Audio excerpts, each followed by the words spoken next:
Slide दिख रही सबको? Yes sir. सो आज हमें पढ़ना है कंबाइंड फ्रेगमेंट इन सीक्वेंस डायग्राम। ठीक है, मतलब हमारे सीक्वेंस डायग्राम में हम जो पढ़ रहे थे, इससे हम कुछ सेट ऑफ एक्टर्स ले रहे थे, सेट ऑफ ऑब्जेक्ट्स ले रहे थे, और उन ऑब्जेक्ट्स की लाइफ लाइन में हम क्या कर रहे थे, इंट्रैक्शंस शो कर रहे थे। ठीक है, ये सब क्या थे, हमारे इंट्रैक्शंस थे। तो ये इंट्रैक्शन में अब हम क्या कर रहे हैं कि कुछ फ्रेगमेंट्स ऑफ इवेंट्स भी हम कंसिडर करेंगे, जो इन पर्टिकुलर सीक्वेंस डायग्राम में, जैसे एक हमने सीक्वेंस डायग्राम क्रिएट किया है, तो ये पर्टिकुलर एक यूज केस को डिनोट करता है ना। और यहाँ पे एक फ्रेम लगाते हैं जिसमें हम लिखते हैं एस डी, और यहाँ पे हम लेते हैं name of the use case, जिस भी यूज केस का हम क्या कर रहे हैं, सीक्वेंस डायग्राम क्रिएट कर रहे हैं।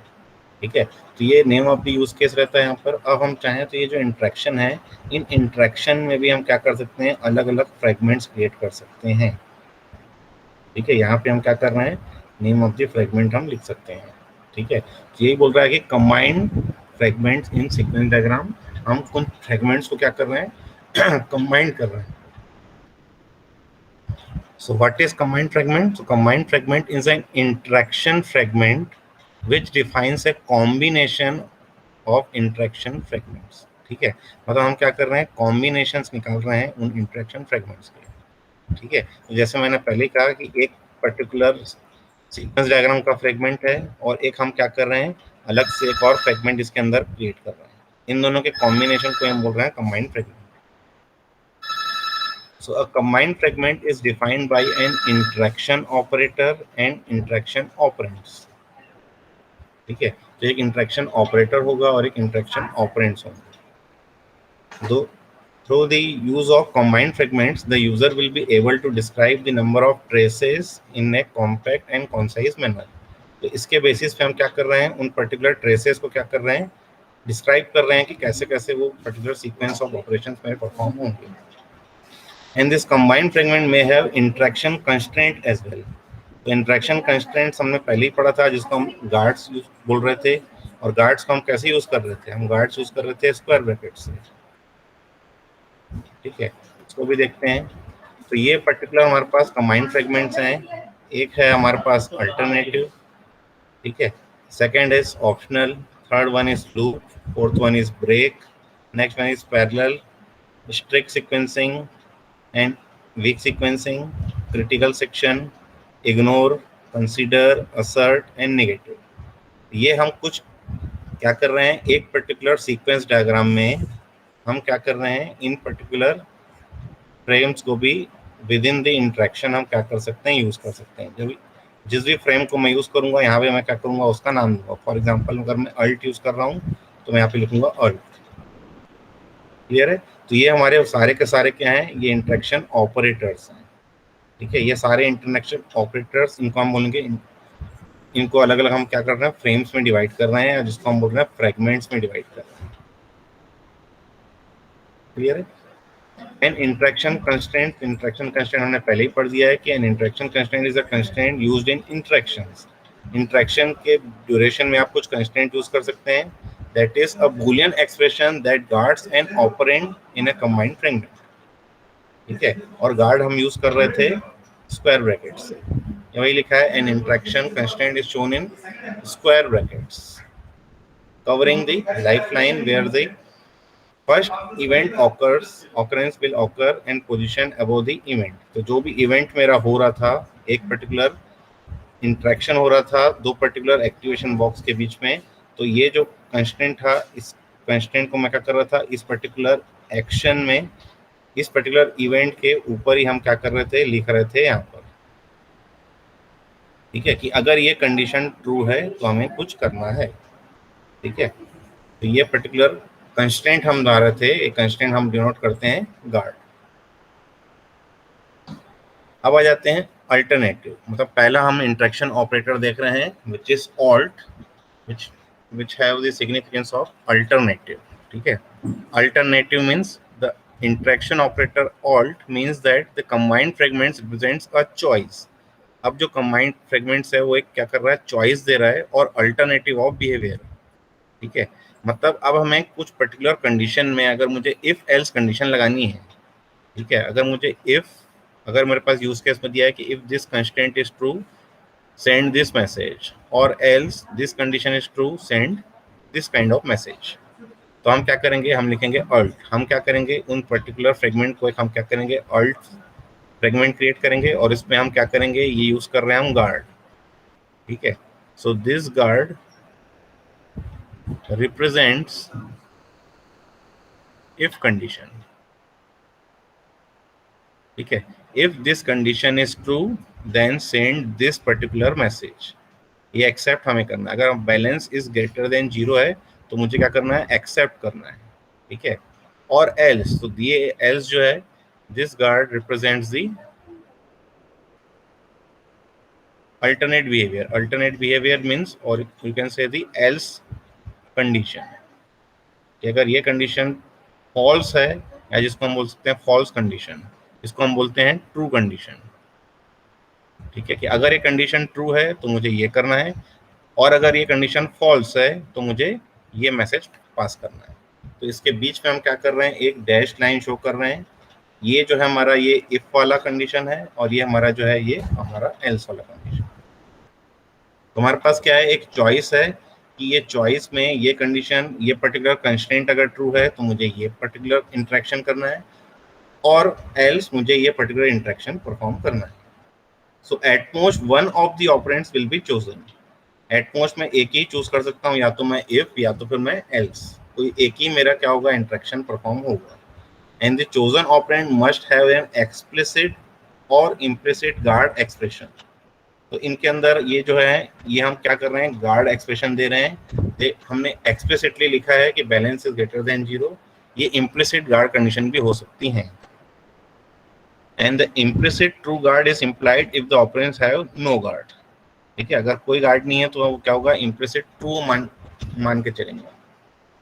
ठीक है, मतलब अगर हमने यहाँ पे कंडीशन दी नहीं है, इसका मतलब है कि इम्प्लिसिटली ये ट्रू होगा। So an operand guarded by else means a guard that is the negation of the disjunction of all the guards। मतलब जितने भी if else, जितने भी if guards हैं, अगर ये नहीं हो रहा है तो ये else guard मेरा क्या होगा, एग्जीक्यूट होगा। so if none of the operands has a guard that evaluates to true, अगर एक भी true नहीं हो रहा है then none of the operands are executed and remainder of enclosing interaction fragment is executed। मतलब यहाँ पे मेरे एक से ज्यादा मैंने क्या किया, कंडीशन दी है कि ये कंडीशन ट्रू है तो ये करना है, फिर दूसरा कंडीशन दे रहा हूँ जिसमें दूसरा इंटरेक्शन, फिर तीसरी कंडीशन में तीसरा इंटरेक्शन। अगर ये तीनों के तीनों मेरा एग्जीक्यूट नहीं हो रहा है तो मेरा ये एल्स एग्जीक्यूट होगा। क्लियर है, तो ये मेरा बता रहा है, ये सिग्निफाई कर रहा है if else in my sequence diagram, कि अगर ये मैसेज मेरा ट्रू है या ये पर्टिकुलर कंस्ट्रेंट मेरा ट्रू है तो मुझे कौन सा मैसेज भेजना है। अगर ये मैसेज ट्रू नहीं है तो एल्स में आएगा, और एल्स में मुझे कौन सा मैसेज पास करना है। Next one is optional, which is denoted by opt। तो एक इंटरेक्टर ऑपरेटर यूज कर रहे हैं हम opt, which means that the combined fragment represents a choice of behavior where either the operands happens or nothing happens। मतलब या तो वो happen होगा या तो फिर कुछ भी happen नहीं होगा। तो ये आपको सिग्निफाई कर रहा है सिर्फ और सिर्फ if condition। if condition is true then send this particular message और interact with this particular message। इसमें else नहीं है। ठीक है, तो alt और opt में डिफरेंस क्या है कि alt is an if condition and then else condition, whereas opt में क्या है, if constraint then this particular interaction is happen। ठीक है, मतलब मेरे पास else वाला चीज नहीं है। ठीक है, मेरे पास एक ऑप्शनल दे रहा है, ऑप्शनल दे रहा है मतलब अगर ये कंडीशन ट्रू हो रही है, जैसे यहाँ बता रहा है opt if there is no error then post underscore comments. ये एक मैसेज पास कर रहा है कि अगर कोई भी एरर नहीं आ रहा है तो मुझे क्या कर रहा है, मैसेज को पोस्ट कर, कमेंट्स को पोस्ट कर देना है। क्लियर है, so an optional is semantically equivalent to an alternative combined fragment where there is one operand with non empty content and the second operand is empty. ठीक है, मतलब इसका जो एल्स पार्ट है वो एम्प्टी है। ठीक है, सेकंड ऑपरेंड जो है वो मेरा एम्प्टी है। तो ये सिर्फ और सिर्फ इफ कंडीशन को डिनोट करता है। नेक्स्ट आ जाते हैं, next one is the loop. So the interaction operator loop means that the combined fragment represents a loop. तो लूप मतलब मुझे अगर कोई पर्टिकुलर इंटरेक्शन मुझे बार बार परफॉर्म करना है एक पर्टिकुलर सेट ऑफ टाइम्स या एक पर्टिकुलर कंस्ट्रेंट बेस में मुझे क्या करना है, एक पर्टिकुलर इंटरेक्शन परफॉर्म करना है, तो मैं क्या करूंगा, उस फ्रेगमेंट को बनाऊंगा एक loop. So the loop operand will be repeated a number of times. कितने बार मुझे एग्जीक्यूट करना है वो मुझे क्या करना पड़ेगा, या तो बताना पड़ेगा या तो मुझे कोई कंडीशन देनी पड़ेगी. So the loop construct represents a recursive application of the sequence operator where the loop operation is sequenced after the result of earlier iterations. तो ये सीक्वेंस ऑपरेशन हमने पढ़ा नहीं है. सीक्वेंस ऑपरेशन मतलब मुझे वो पर्टिकुलर इंटरेक्शन उसी सीक्वेंसेस में परफॉर्म करने हैं. तो लूप के अंदर जो है वो ये रिकर्सिव एप्लीकेशन ऑफ सीक्वेंसेस है कि उन सीक्वेंसेस को मुझे क्या करना है, फिर से परफॉर्म करना है. ठीक है, ये सीक्वेंस हम आगे देखेंगे. अभी हम लूप देख रहे हैं. लूप मतलब इस पर्टिकुलर सीक्वेंस को मुझे रिपीट करना है. ठीक है, सो ये कैसे कंट्रोल होगा कि कितने बार रिपीट करना है. So loop can be controlled either by both iteration bounds and a guard. या तो मेरे पास इटरेशन बाउंड्स हैं या तो मेरे पास क्या रहे, गार्ड रहे. या तो एक कंस्ट्रेंट रहे या तो एक मेरे पास नंबर बताया कि इतने नंबर ऑफ टाइम्स मुझे क्या करना है, लूप चलाना है. So loop operand could have iteration bounds which may include a lower and upper number of iterations. तो एक मेरे पास क्या होगा कि लूप ऑपरेंड में मेरे पास lower and upper number of iterations बताएगा. So textual syntax of loop is loop operand double colon equals to loop of minimum और मैक्सिमम, जिसमें मैक्सिमम जो है ये मेरा ऑप्शनल है. ठीक है, मैं चाहूँ तो मैक्सिमम नंबर ऑफ टाइम्स कितने बार चलाना है लूप वो मैं नहीं बताऊँ, वो इज ऑप्शनल. लेकिन मुझे मिनिमम बताना पड़ेगा. अगर मैं मिनिमम भी नहीं बताता हूँ ये भी ऑप्शनल है. ठीक है, दिस इज ऑल्सो ऑप्शनल, क्योंकि यहाँ पे भी देखिए स्क्वायर ब्रैकेट लगा हुआ है, इसमें भी स्क्वायर ब्रैकेट लगा हुआ है. So both are optional. अगर मैंने दोनों को नहीं लगाया मतलब वो इनफाइनाइट लूप हो जाएगा. क्लियर है. और मिनिमम इंट हो जाएगा नॉन नेगेटिव इंटीजर, और मैक्सिमम भी आपका जो है पॉजिटिव इंटीजर होगा या तो फिर एक स्टार होगा. स्टार मतलब कितने बार भी उसको लूप में चला सकता हूँ. एग्जाम्पल्स देखते हैं इसके. So if loop have no bounds specified, मतलब मैंने यहाँ पे क्या किया है, फ्रेगमेंट स्टार्ट किया है और उसमें मैंने लिख दिया है लूप. लूप के अंदर मैंने एक मैसेज पास किया है नोटिफाई. ठीक है, so this is my infinite loop, क्योंकि मैंने कोई भी इसमें मिनिमम या मैक्सिमम बाउंड मैंने नहीं दिया है. So this is an infinite loop. ठीक है, so it means potentially infinite loop with 0 as lower bound and infinite as upper bound. तो इसका जो इस पर्टिकुलर लूप का जो लोअर बाउंड होगा वो 0 होगा और इनफाइनाइट रहेगा आपका अपर बाउंड. क्लियर है. सेकंड हम देख रहे हैं कि if only minimum integer is specified, मतलब मिनिमम मुझे कितने बार लूप चलाना है वो मैं स्पेसिफाइड कर रहा हूँ. It means that upper bound is equal to lower bound. मतलब मैंने यहाँ पे लूप ऑफ 10 लिखा है, मतलब minimum is equals to 10, max is also 10. ठीक है, and the loop will be exactly the specified number of times. This means इस particular loop को मैं exactly 10 times ही execute करूंगा. Loop of 10 in bracket, sorry loop of 10 और उसके अंदर जो इंट्रैक्शन दिया गया है वो इंट्रैक्शन दिया गया है आपका notify.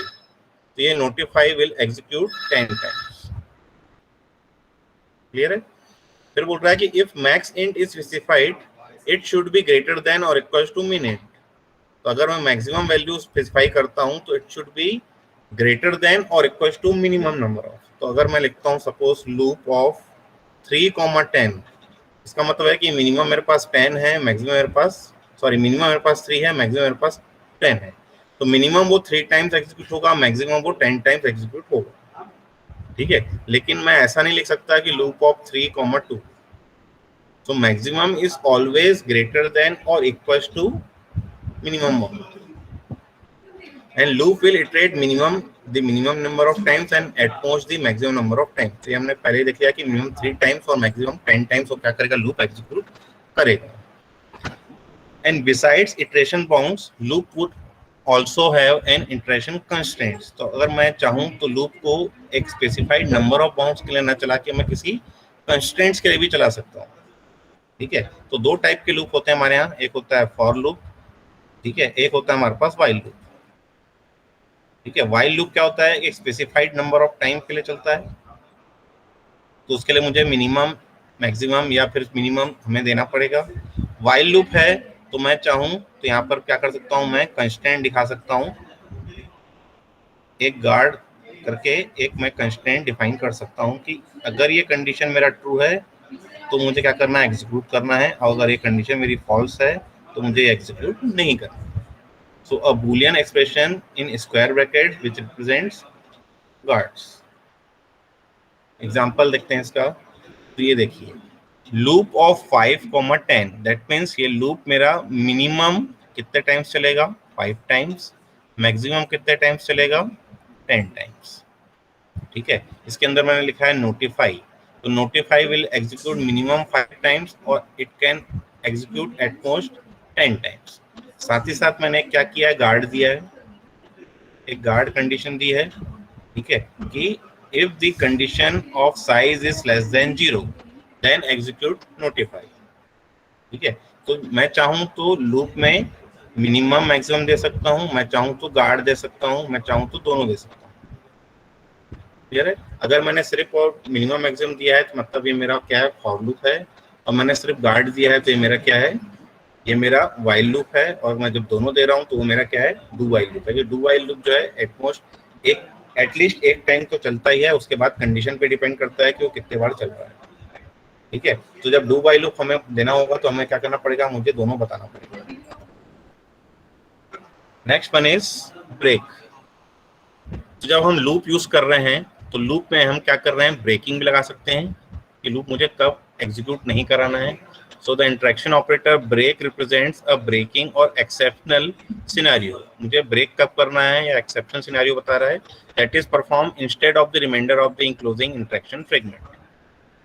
क्लियर, तो जैसे मैंने यहाँ यूज कर रहा हूँ लूप 10, मतलब ये जो पर्टिकुलर इंटरेक्शन है, ये जो एड इंटरेक्शन है, ये कितने टाइम चलेगा, this will execute up to 10 times.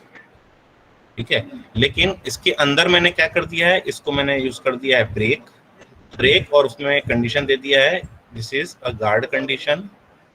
ठीक है, और डॉट कंस्ट्रेंट, तो गार्ड कंस्ट्रेंट दिया है कि y is greater than 0, if y is greater than 0 then save करिए, और सेव करके आप क्या कर दिए, ब्रेक कर दिए। ठीक है, तो मुझे जब भी मैंने ब्रेक यूज करूंगा तो मुझे क्या करना है, गार्ड कंडीशन चाहिए।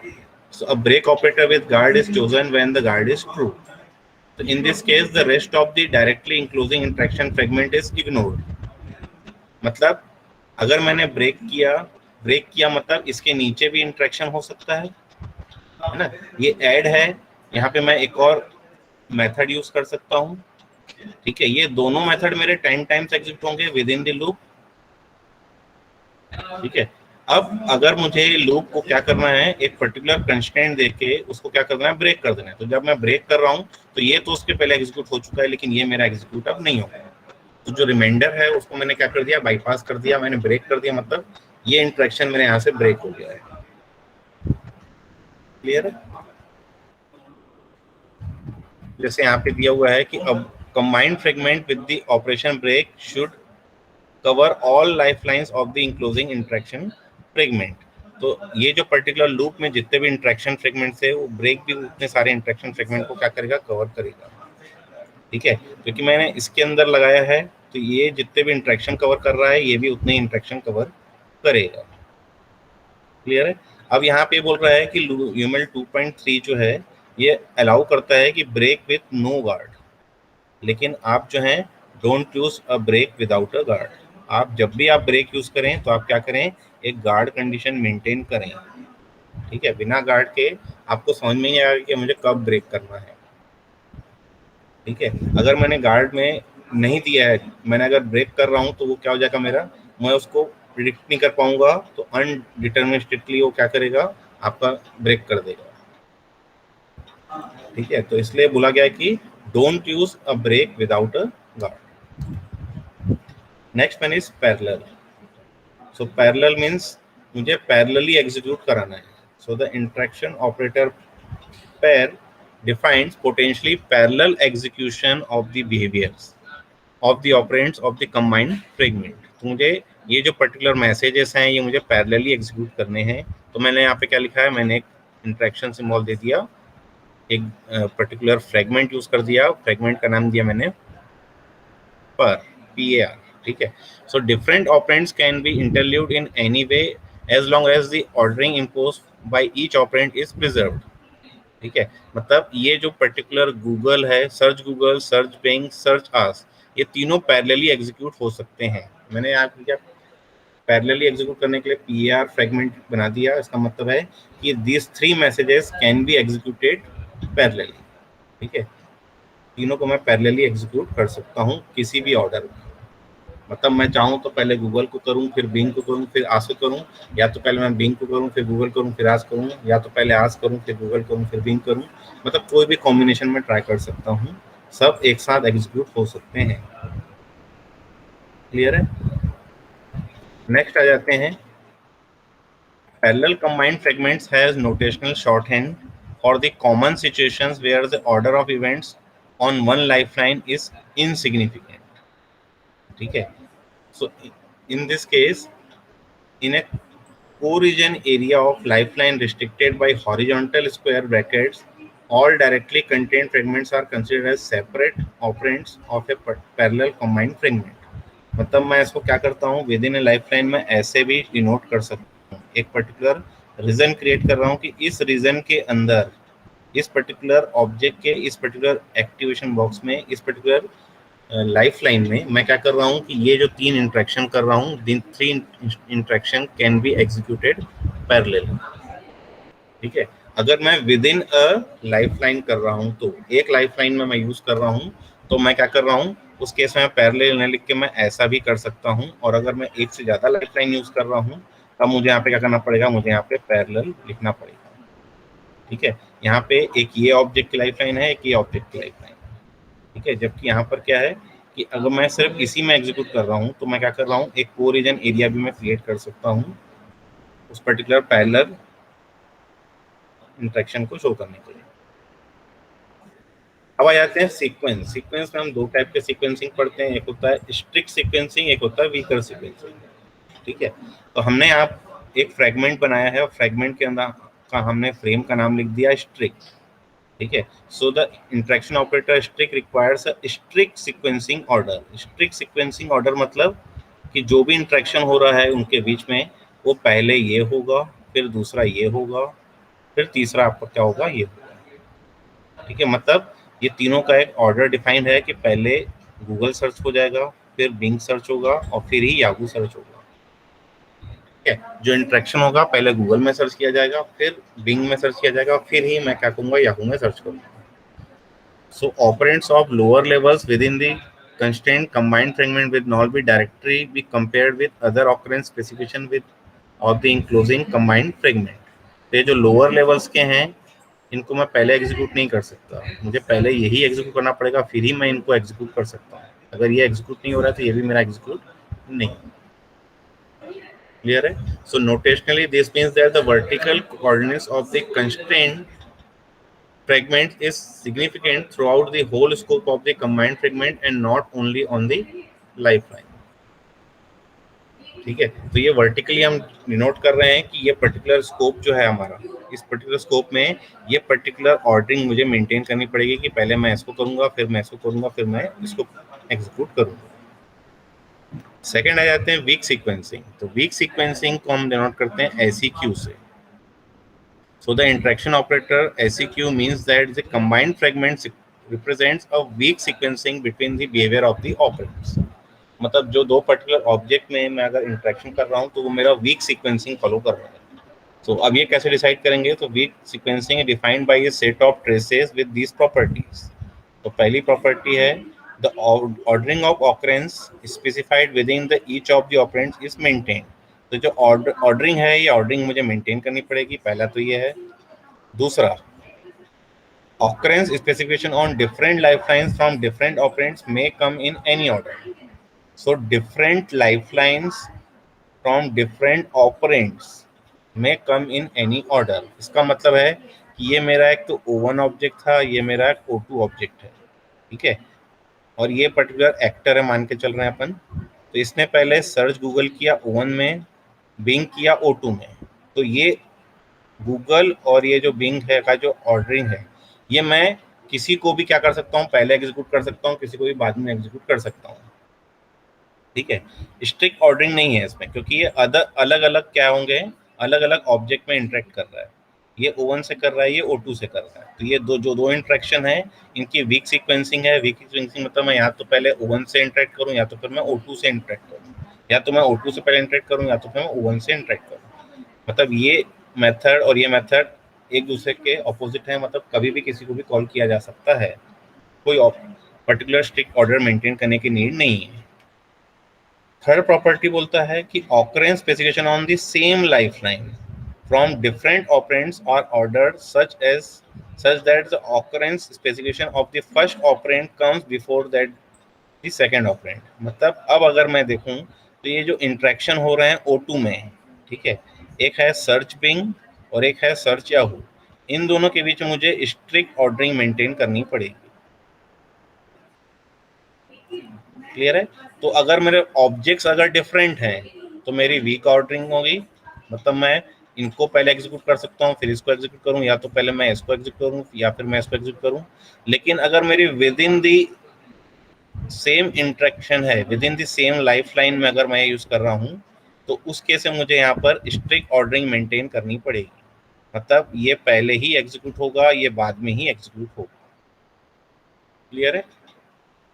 So weak sequencing reduces to parallel merge when the operands are on different set of participants. Weak sequencing reduces to strict sequencing when the operands work on the same participants. तो different set of participants हैं तो parallelly execute कर सकते हैं, लेकिन अगर same sequence of participants हैं तो मुझे one by one पहले इसको फिर इसको ही मुझे क्या करना पड़ेगा, execute करना पड़ेगा। क्लियर है? तो दो टाइप की सीक्वेंसिंग पढ़ी हमने। एक हमने पढ़ी स्ट्रिक्ट सीक्वेंसिंग, जिसमें मुझे वो ऑर्डर फॉलो करना ही पड़ेगा जिस ऑर्डर में इंट्रैक्शन दिए हुए हैं। दूसरी है वीक सीक्वेंसिंग। वीक सीक्वेंसिंग में अगर डिफरेंट ऑब्जेक्ट्स हैं तो मैं किसी को भी पहले एग्जीक्यूट कर सकता हूं, लेकिन with in the same objects lifeline अगर दो इंट्रैक्शन है तो उनके बीच में स्ट्रिक्ट ऑर्डरिंग ही मुझे मेंटेन करनी पड़ेगी। मतलब जो पहले इंट्रैक्ट किया हुआ है उसको पहले इंट्रैक्ट करना है, दूसरा इंट्रैक्शन जो बाद में दिया गया है उसको बाद में ही इंट्रैक्ट करना है। नेक्स्ट देखते हैं क्रिटिकल रीजन। ठीक है, तो क्रिटिकल रीजन क्या होता है? ऐसा रीजन जहाँ पे एक से ज्यादा प्रोसेसेस या एक से ज्यादा चीजें एक साथ एग्जीक्यूट करनी होती हैं हमें। ठीक है, तो उसको बोलते हैं क्रिटिकल रीजन। और क्रिटिकल रीजन में हम किसी एक ही प्रोसेस को क्या करते हैं, अलाउ करते हैं कि वो पर्टिकुलर प्रोसेस मेरा क्रिटिकल रीजन में जाके एग्जीक्यूट करे। ठीक है, ये ऑपरेटिंग सिस्टम आपने क्रिटिकल सेक्शन प्रॉब्लम वगैरह पढ़ा होगा। यही बोल रहा है कि the interaction operator critical defines that the combined fragment represents a critical reason. तो ये एक with in a parallel execution मेरे दो क्रिटिकल रीजन है, एक तो ये क्रिटिकल है और एक ये क्रिटिकल सेक्शन है। ठीक है, so a critical region is a region which traces that cannot be interleaved by another occurrence specification। मतलब इनको मैं इंटरलीव नहीं कर सकता, मतलब दोनों को मैं एक साथ एग्जीक्यूट नहीं कर सकता। This means that the region is treated atomically by the enclosing fragment and cannot be interleaved। ठीक है, for example by the parallel operator. तो ये जो ऐड एंड रिमूव है ये दोनों एग्जीक्यूट हो सकते हैं पैरेलली, बट क्रिटिकल सेक्शन में अगर जैसे जा रहे हैं तो वो सिक्वेंसली एक एक करके ही होंगे। अगर ऐड अगर क्रिटिकल सेक्शन में चला गया है तो रिमूव मेरा क्रिटिकल सेक्शन में नहीं जा सकता। ठीक है, और अगर रिमूव अगर मेरा क्रिटिकल सेक्शन में जा चुका है तो मेरा ऐड मेरा क्रिटिकल सेक्शन में नहीं जा सकता। मतलब दोनों with in the critical section एक ही साथ एग्जीक्यूट नहीं हो सकते, एटॉमिकली ही एग्जीक्यूट होना पड़ेगा कि या तो पहले ऐड करो फिर रिमूव करो, या तो पहले रिमूव करो फिर अब ऐड करो। दोनों एक साथ एग्जीक्यूट नहीं हो सकते with in the critical section. लेकिन अगर क्रिटिकल सेक्शन में नहीं लगाता हूं तो ऐड एंड रिमूव अगर मेरा पैरेलल एग्जीक्यूशन में था तो दोनों पैरेलली मेरे एग्जीक्यूट कर सकते हैं। ठीक है, मतलब मैं कभी भी ऐड कर सकता हूँ, कभी भी रिमूव कर सकता हूँ। Next one is ignore. Ignore में हम क्या करते हैं, जिन मैसेजेस को मुझे इग्नोर करना रहता है उसको हम क्या करते हैं, स्पेसिफाई करते हैं। So the semantics and the purpose of interaction operator ignore is obscure. UML 2.3 defines its meaning as there are some message types that are not shown within the combined fragment. कुछ ऐसे हैं जिनको मैं अपने combined fragment में नहीं दिखाना चाहता। So these message types can be considered insignificant or implicitly ignored if they appear in the corresponding execution। मतलब उनको मैं क्या कर रहा हूँ, उनको मैं इग्नोर करना चाहता हूँ, उनको दिखाना ही नहीं चाहता। So alternately, one can understand ignore to mean that the message type that are ignored can appear anywhere in the traces। ठीक है, मतलब मैंने इसको इग्नोर कर दिया है, मतलब मैं इनको दिखाना ही नहीं चाहता इसके अंदर, इनको मैं एग्जीक्यूट नहीं करना चाहता, लेकिन ये एग्जीक्यूट हो सकते हैं। तो ये बोलता है कि this kind of interaction could be used to specify a test of an existing system. मुझे किसी पर्टिकुलर सिस्टम में कोई टेस्ट परफॉर्म करना होता है, तब भी मैं क्या करता हूँ, इग्नोर कंडीशन को दिखा सकता हूँ। So at the run time the messages ignored in test will be of course be handled in some manner by the running system, and the list of ignored messages followed the operand enclosed in a pair of curly braces। तो मैंने curly braces दिया हुआ है यहाँ पर, इन curly braces के अंदर हम क्या करेंगे, नेम ऑफ द मैसेजेस को हम क्या करेंगे, लिखेंगे। ठीक है, तो ये this are the two messages जिसको मुझे क्या करना है, इग्नोर करना है। So ignore operation is typically combined with other operation such as assert, ignore, ms। तो अभी हमने असर्शन पढ़ा नहीं है, असर्ट और इग्नोर को हम क्या कर सकते हैं, कंबाइन कर सकते हैं। नेक्स्ट देखते हैं consider. So the interaction operator consider defines which messages should be considered with in the combined fragment, meaning that any other message will be ignored. ठीक है, मतलब मुझे इनको ही कंसीडर करना है, बाकी सबको क्या करना है, इग्नोर कर देना। ठीक है, तो मैंने लिखा है consider add remove. Add interaction ये है, रिमूव इंटरेक्शन ये है, इन दोनों कंसीडर करना है, बाकी सारे इंटरेक्शन को मुझे क्या कर देना है, इग्नोर कर देना। So the list of consider messages followed by the, मतलब फिर से इसको क्या करना है, आपको कंसीडर के अंदर आपको कर्ली ब्रेसेस में लिखना है उनको, जो भी ऑपरेशंस आपके हैं। And the consider operations typically combined, इसको भी हम असर्ट के साथ कंबाइन कर सकते हैं। अब देखते हैं असर्शन। ठीक है, तो असर्शन मतलब एक क्या होता है, assertion means a kind of constraint ही हम बोल सकते हैं। So the interaction operation assert means that the combined fragment represents the assertion that the sequences of assert operands are the only valid continuations। मतलब मैं को यही वैलिड है, बाकी मेरा वैलिड, बाकी सब जो है मेरा इनवैलिड है। ठीक है, so it must be satisfied by a correct design of the system, all other continuation result in an invalid trace. मतलब मैंने क्या किया, एक फ्रेगमेंट क्रिएट किया और फ्रेगमेंट में लिखा मैंने असर्ट, असर्ट के अंदर मैंने लिखा है कमिट, कमिट को असर्ट किया, मतलब यही मेरा वैलिड है, बाकी सारे क्या है, मेरे इनवैलिड है। ये बता रहा है commit message should occur at that point following with evaluation of state invariant. तो पहले ये होगा, उसके बाद ही ये होगा, ये मैंने एक असर्शन डिफाइन किया है कि इसके अंदर यही वैलिड है कि पहले कमिट होगा, कमिट होने के बाद क्या होगा, ये कंप्लीट होगा, जो भी स्टेट मेरी चेंज हो रही है। तो इन असर्शन के साथ हमने यहाँ देखा कि कंसीडर और इग्नोर, इन दोनों को हम क्या कर सकते हैं, मर्ज कर सकते हैं। Last one is your negative. Negative means the interaction operator negative describes combined fragment of traces that are defined to be negative or invalid। ठीक है, मतलब आपने क्या किया, कुछ इनवैलिड को दिखाना है कि ये इनवैलिड कंडीशन है मेरी, तो उसको हम क्या करेंगे, नेगेटिव से हम दिखाते हैं। So negative traces are the traces which occurs when the system has failed. System जब फेल्ड होता है तभी हम क्या करते हैं, नेगेटिव ऑपरेशंस को हम या नेगेटिव मैसेजेस को हम क्या करते हैं, दिखाते हैं। So all interaction fragment that are different from the negatives are considered as positive. तो जो नेगेटिव नहीं है वो पॉजिटिव हो गया, meaning that they describe traces that are valid and should be possible. मतलब जो वैलिड है और जो पॉसिबल होने चाहिए उनको हम बोलते हैं पॉजिटिव। तो जैसे यहाँ पे हमने क्या किया, एक फ्रेगमेंट क्रिएट किया और हमने फ्रेगमेंट का नाम दिया नेगेटिव। नेगेटिव में क्या दिखा रहा है कि इंटरेक्शन टाइम आउट। ठीक है, so should we receive back time out message, it means that the system has failed. अगर मेरे पास ये इंटरेक्शन मुझे मिला, टाइम आउट सिंबल का मिला, इसका मतलब है कि मेरा जो सिस्टम है वो क्या हो गया है, फेल्ड हो गया, मतलब इनवैलिड ट्रेस को हम क्या कर रहे हैं, शो कर रहे हैं कि ये मेरे पास नहीं होना चाहिए, मतलब सिस्टम में टाइम आउट नहीं होना चाहिए। टाइम आउट हो गया तो वो नेगेटिव मैसेज मिल रहा है, नेगेटिव पर्टिकुलर फ्रेगमेंट्स क्रिएट हो रहे हैं, जिसको बता रहा है कि मेरा सिस्टम जो है वो फेल्ड हो चुका है। क्लियर है? तो ये सारे हमने क्या किए हैं, फ्रेगमेंट्स पढ़े हैं। अब इन फ्रेगमेंट्स को हम चाहें तो कंबाइन भी कर सकते हैं, कहीं पर हमने एग्जांपल देखा भी है जहां हमने लूप और ब्रेक को कंबाइन किया है।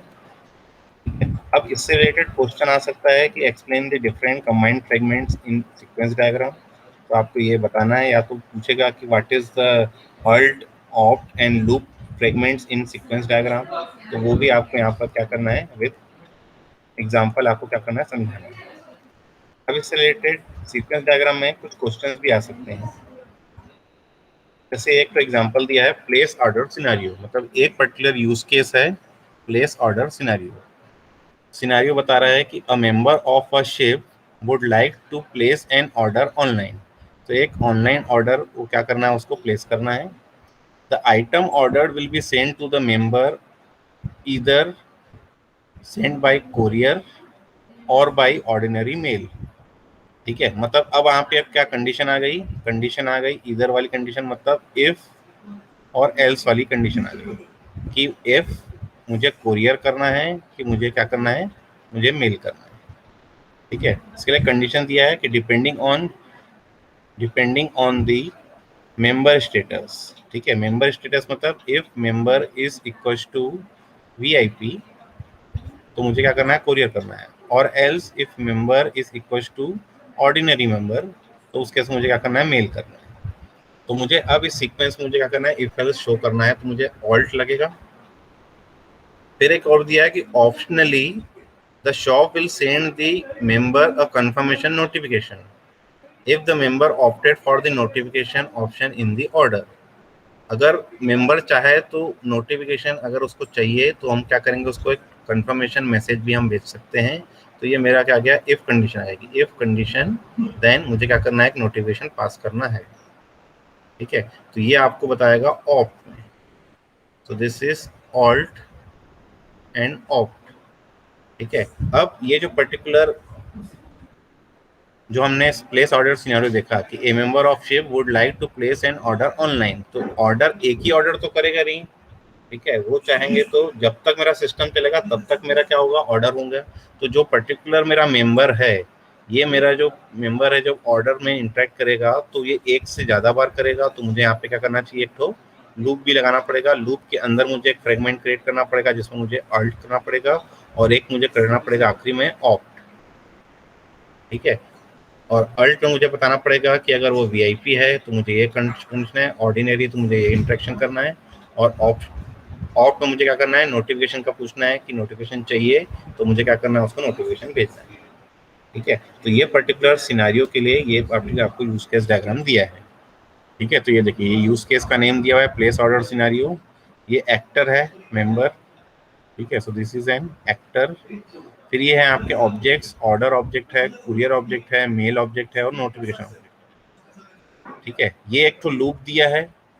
लूप में बता रहा है कि फॉर ईच लाइन और फॉर ईच ऑर्डर आइटम मुझे क्या करना है, हर ऑर्डर आइटम के लिए मुझे करना है। तो ये this is an infinite loop, क्योंकि मैंने यहाँ पे कोई बाउंडेशन नहीं दिया है। So this is my infinite loop.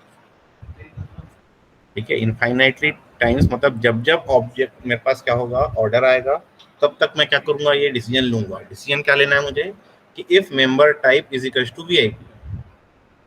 ठीक है, अगर मेरा जो मेंबर टाइप है वो मेरा वीआईपी है तो ये मेरा एक गार्ड कंडीशन बता रहा है। ठीक है, तो अब मुझे क्या करना है, जो ऑर्डर है मुझे वो डिस्पैच करना है थ्रू कोरियर से। और एल्स, तो ये देखिए डॉटेड लाइन आपको एल्स कंडीशन बता रही है कि if member type is equal to ordinary, तब मुझे क्या करना है, डिस्पैच करना है किससे, मेल से। ठीक है, तो ये आपका इफ कंडीशन वाला बता रहा है, ये आपका एल्स कंडीशन वाला बता रहा है।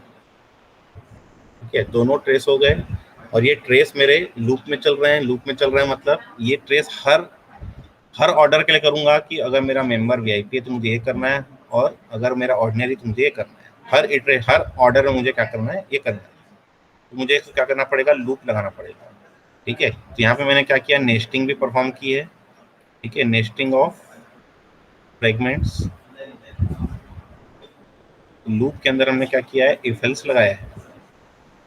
फिर आखिरी में एक ऑप्ट लगाया है कि कस्टमर को अगर नोटिफिकेशन का कंफर्मेशन चाहिए, so if it needs a confirmation, अगर ये ट्रू है तो उसको हम एक नोटिफिकेशन भेज रहे हैं कंफर्म। ठीक है, तो ये जो ऑप्ट है इसमें सिर्फ और सिर्फ एक ही कंडीशन है कि अगर कंडीशन उसको चाहिए कि नहीं चाहिए। अगर चाहिए तो मुझे एग्जीक्यूट करना है, नहीं चाहिए तो उसके बाद वाले इंटरेक्शन फॉलो करेंगे। मतलब उसके बाद वाले फॉलो करेंगे, मतलब उसके नीचे कोई इंटरेक्शन एल्स वाला हमारे पास नहीं है, जो भी उसके नीचे है वो मेरा फॉलो होगा। क्लियर है? तो ऐसे कहीं कहीं पे आपको सीक्वेंस डायग्राम में ऐसा ऑल्ट दिख जाएगा या लूप दिख जाएगा या ऑफ दिख जाएगा, तो समझ में आ जाना चाहिए कि वो क्या परफॉर्म कर रहा है। क्लियर है? अब यहाँ तक किसी को डाउट है तो पूछ सकते हैं, एनी डाउट? आवाज आ रही है सबको? Yes sir. Any doubt? तो यहाँ पे हमारा सीक्वेंस डायग्राम खत्म हो चुका है। आगे हम या तो एक्टिविटी डायग्राम स्टार्ट करेंगे या तो हम स्टेट डायग्राम स्टार्ट करेंगे।